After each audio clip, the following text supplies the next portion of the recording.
Read.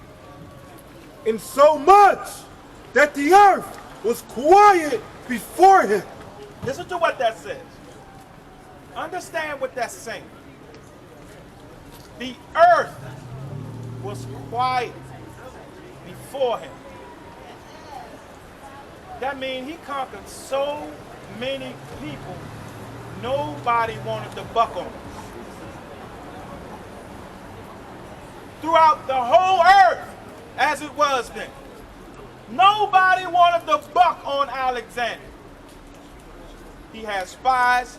He had a powerful army. So nobody could. A lot of times, when somebody becomes powerful like that, you just don't know the tactics that they're using to come at you. So if you're sitting around trying to face somebody like that with a forward attack, there's people in the back. There's people in your cabinet stabbing up your prime minister in the neck. Right. Now you don't have a leader. That's right. So a lot of them weren't actually conquered in that they went in there and wiped them out. They were conquered because they were suckered. They got pumped. And they didn't want no trouble from it. That's what that's saying. The whole earth was quiet. Ain't nobody wanted to raise a noise against Alexander when he reigned. Nobody wanted that smoke out. Oh yeah. Yeah, the birds will pop you one time, yeah. Well, let's get back. Go ahead, finish. Whereupon he was exalted, and his heart was lifted up. It's just like here, right? It's just like here. The United States, let's take the United States first. The United States have armies and bases all over the world. Armies and bases all over the world, right? People are, it's starting to change now, but people are deathly afraid of the United States power because of those embassies. See, when the United States take over a country, they put an embassy in there. So that means they have their hand in all of these countries. They have their hand, they have their currency, then they send a McDonald's over there, they send a Burger King, they send a Starbucks over there, they send all these, so they set up, and not just a base, but they set up their culture in these places, and they take it over from the inside. It's like a cancer. It just eats away at the fabric of that society from the inside, just from a McDonald's. Now you got the people eating the kind of food that you like. Yeah, okay. Now you got them drinking the kind of drinks that you like. Yeah, okay. Right? So that way the United States destroys countries without actually dropping a bomb or shooting bullets. You destroy from just taking and eating their food. Eating the way they do, acting the way they do. How many Muslims have I seen come over here? Women, don't get out. Women Muslims, they got the hijab on, but they got tight dresses on. Right. They would never walk in Saudi Arabia. That's How many times have you seen on videos where these women come up and start yelling and screaming at people teaching? They would never do that. They would never go to Saudi Arabia and do that and yell at a man. Ever. But they come here and do it because they already have an apparatus in their country that would allow them to do it. It's already being eaten away at the seams of the country. You have pockets where there's still order, or the women have their order of their country at the time. But for the most part, once you put a McDonald's or a Starbucks or something like that in the country, that country's already destroyed. It's over for them. It's over for them. Once there's a Dunkin' Donut or a Burger King or something in this other country, it's over. That's right. They are destroyed. Right. And you don't have to shoot a bullet. You don't have to drop a bomb or nothing. Right. Because now you take it on their currency. Wow. Now you take it on the American currency. So now they can bully you with their money. Yeah, okay. They push the funding into your country and allow you to have some of the things that you think our freedoms. But they're destroying you at the same time. Continue, brother. Whereupon he was exalted, and his heart was lifted up, and he gathered a mighty strong host, and ruled over countries. So after he got into power, he said, this is akin to having embassies in different countries. So he gets some of the strongest men in his regime, and he sets them out over these different regions that he's conquered. You say, keep the iron rod on these people. Let them, put our money in there. I put out a decree that you can't wear Timberlands no more. Right? And so that decree go out, and those people in those regions, they say, look, you can't wear no Timberlands. You wear Timberlands, get your head cut off. So he's starting to rule with an iron fist. Go ahead, and ruled over countries and nations and kings who became tributaries unto him.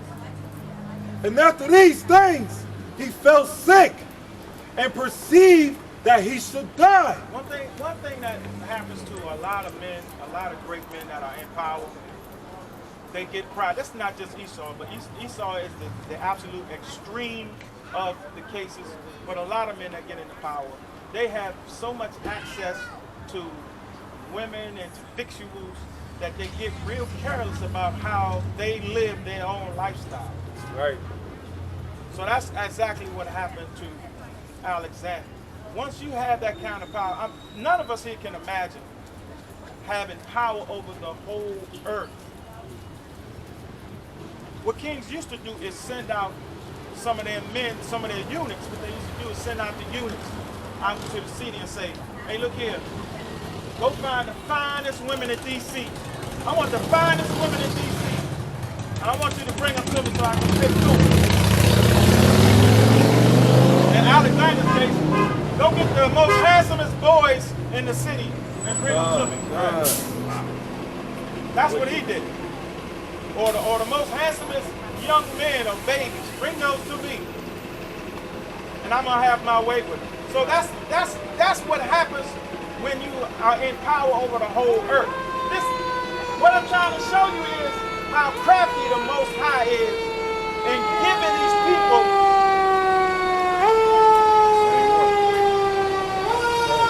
He's coming home with the sirens on. He's doing siren drive-by. Right? So what I'm trying to show you is the craftiness and the how cunning the Most High is in giving his people the whole land. It's giving the earth into the hand of the wicked. That was a masterful plan because he understands how things work.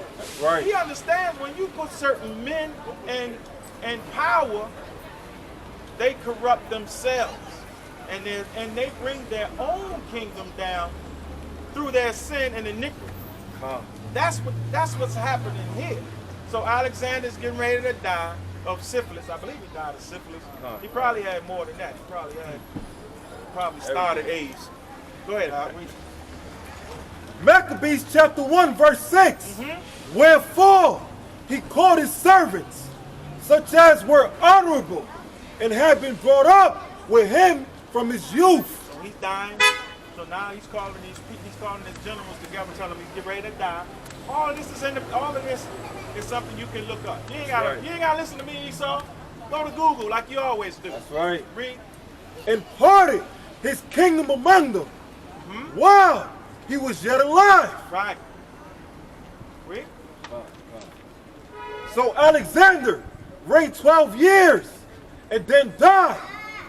And his servants bare rule everyone in his place. So now, instead of having one man, ruler of all, now you got 12 rulers. Bring it out, King. Wicked, iniquitous rulers. That's right. Watch what happens when this happens.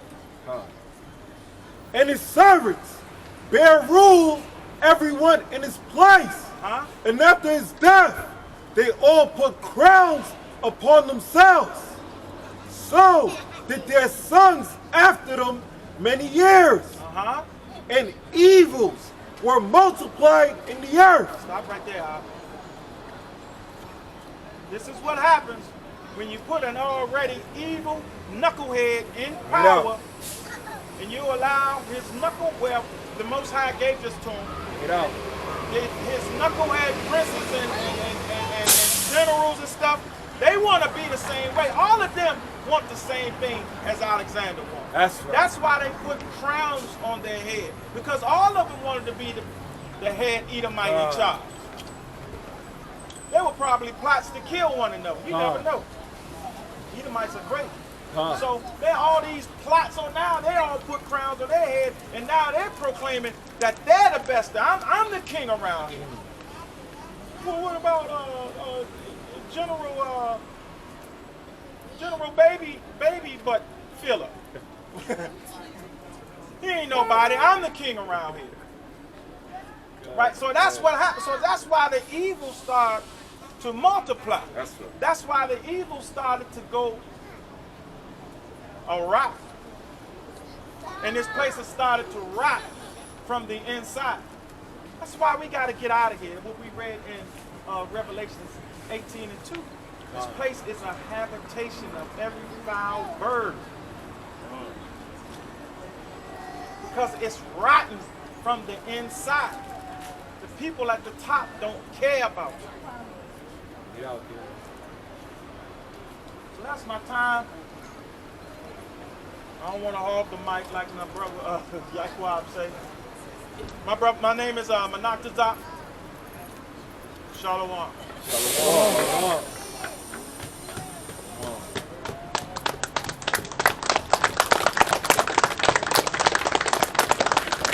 I'm ready to read.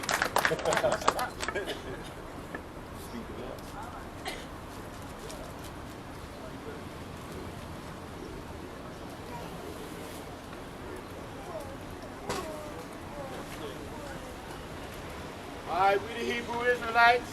My name Brother Yaqataz. Anybody up here? Y'all gonna speak out here? All right, my name Brother Yaqataz. We come out here week in, week out. We come out here to let you brothers and sisters know, you so-called blacks, you so-called Hispanics, you so-called Native Americans, you Indians, you brothers and sisters scattered throughout the four corners of the earth, through slavery, through the dispersion, right? You are the Hebrew Israelites. You are the royal and holy bloodline Hebrew Israelites. Right. God's chosen people. The ones that Moses delivered out of Egypt. Right? Give me Nehemiah 8:8.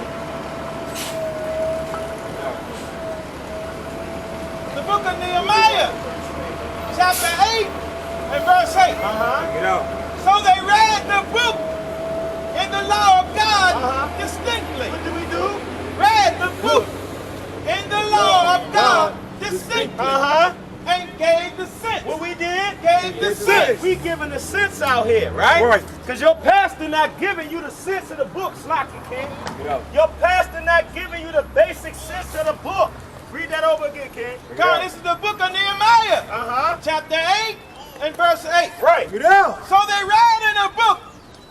They read in the book in the law of God distinctly and gave the sense. So we out here, we gonna give y'all some sense today. And we gonna get on these brothers, these so-called blacker than black, y'all, Israelites. You Negro only, you fools that make up a chart with Negro only. Right? And you know the white man gave you that name, Negro. Right. So you can tell how finished your brain is to try to put a skin color on our people. When all of our people, even the so-called Negroes, have light-skinned people in there. The people that we call red bone. So how the so-called indigenous people cannot be a very light-skinned shade of brown? When you get black, when you get total dark skin being Negro only. Right? Give me that. It's the book of Deuteronomy, chapter 32, verse 8. Right. When the Most High Now, divided. 7. Seven. Deuteronomy chapter 32, verse 7. Uh-huh. Remember the days of old. Remember what? Remember the days of old. Remember what? Remember the days of Go old. ahead. Consider the years of many And generations. we considering the years of many generations out here, man. That's right. Right? So guess what? I'm going to go into a little bit of history of the indigenous brothers and sisters. Bring it out, King. The so-called Native Americans and so-called Hispanics. I'm going to go into a little history of that. Since you brothers, and you can tell the brothers that's on this Negro-only thing, they don't have a clue about the history of the indigenous people. That's right. Right? And you're going to try to tell somebody whose family is indigenous. Right? Read that over again, King. It's the book of Deuteronomy, chapter 32, verse 7. Remember the days of old. Consider the years of many generations. Right? Ask thy father, and he will show thee. And guess what? I asked my father. I asked my grandfather. I asked my grandmother. I asked my aunts. I got rich history. So now we about to break this indigenous thing down. That's right. Right? Go ahead. Thy elders, and they will tell thee. And they told, my elders told me, man, from my grandparents on down. My mother, I got cousins, I still got family. Most of my family still in Panama, right? Most of my so-called Gadite family is still in North Carolina, right? So now listen, I want to bring this out. Brothers say that the so-called indigenous is only, give me Deuteronomy. Bring it out. Give me Deuteronomy 28. See these? We got these nice pictures right here of these indigenous brothers. See how dark these brothers are? These brothers dark. See that? They dark skinned. Right? Y'all see that? See that? They're darker than that too. Right? So they always saying Negro only. What they skin color look like? What they skin color look like? Don't this look like one of the old drunks in the parking lot? Not to disrespect them, but don't this look like one of the old drunks in the parking lot in the hood? Without the gear? Right? Right.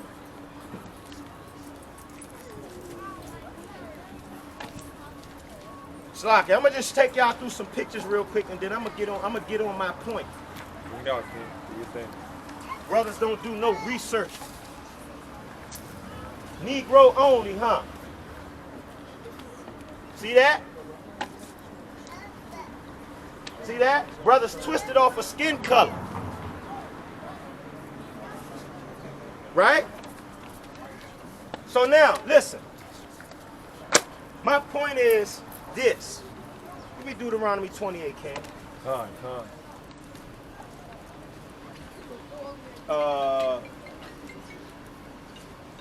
Nation shall send thee for far. What's that, 54? No, that's 49. Go ahead.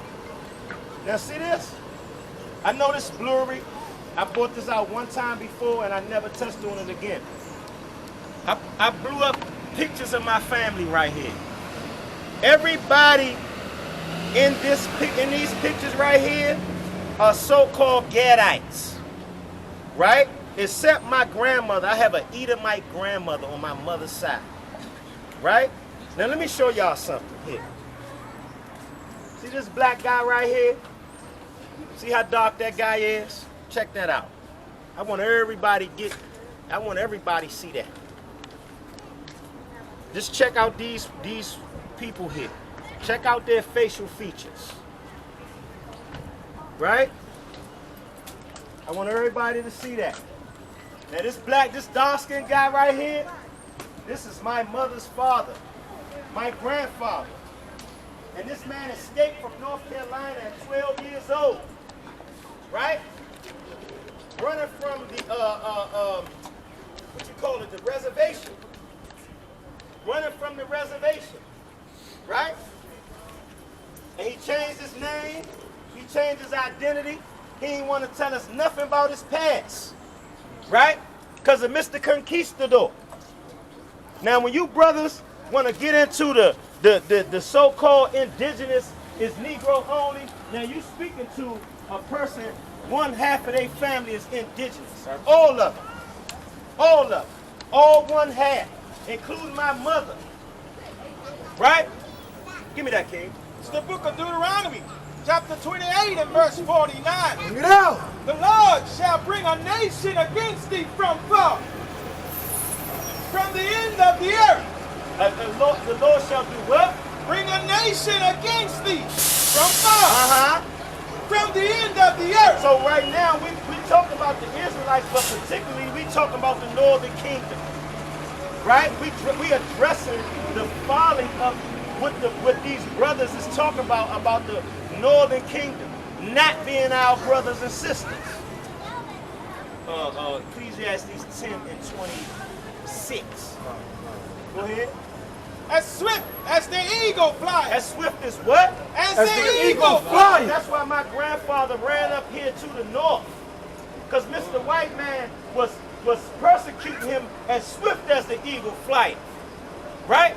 As swift as the eagle flight. So now when you look at the rest of these people right here.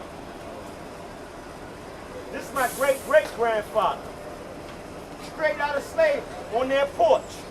This is my great-great-grandmother. Right? Anyway, these 3 or 4 generations back. These are my family members directly out of slavery. You can see that. And they all Gadites. All different shades of brown.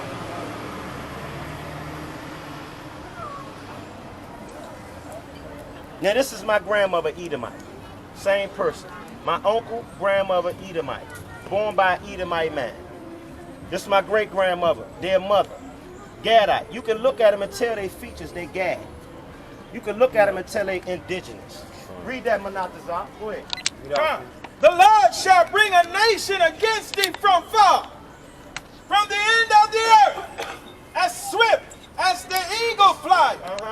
A nation whose tongue thou shalt not understand. So when the indigenous brothers, when the conquistadors came here, the indigenous brothers and sisters didn't know the language of Mr. White Man. He didn't know the language of his conquerors. Right? Go ahead. A nation of fierce countenance. A nation of what? Fierce countenance. So I ask you, brothers and sisters, how did the indigenous brothers and sisters lose their inheritance? Right? How did these indigenous brothers and sisters lose their inheritance? A nation of what? A fierce countenance, which shall not regard the person of the old, nor show favor to the young. So guess what? Here we go.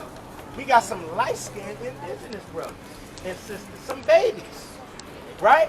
That shall not regard the person of the old, neither show favor of the young. The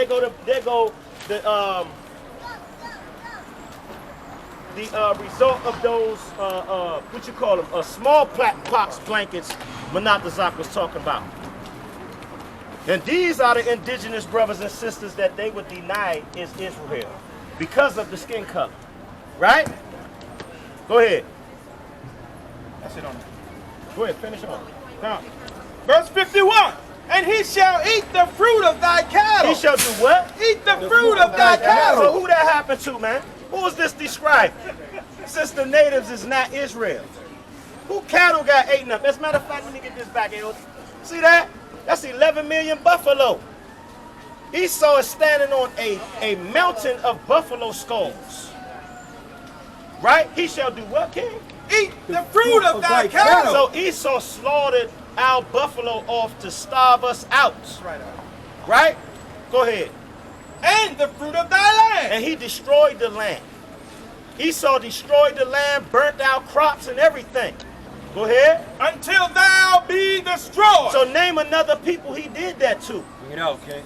Name another people he did that to, or this is describing. Name another people that this prophecy is speaking about other than the indigenous brothers and sisters. Right? Since they not Israelites. Right?